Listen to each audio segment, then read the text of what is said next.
Hello and welcome back to the channel. Today I am going to show you how you can unsubscribe mails in your Gmail app.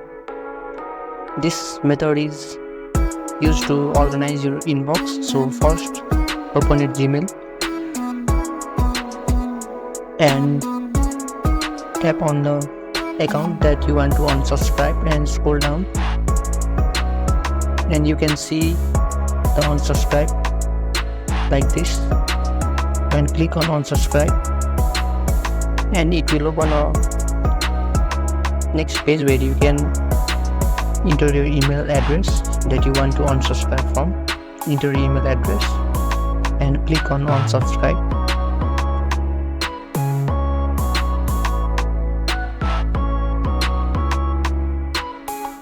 Now you have been successfully unsubscribed from the emails and you won't get any updates from that email, and you can keep your inbox organized by this method.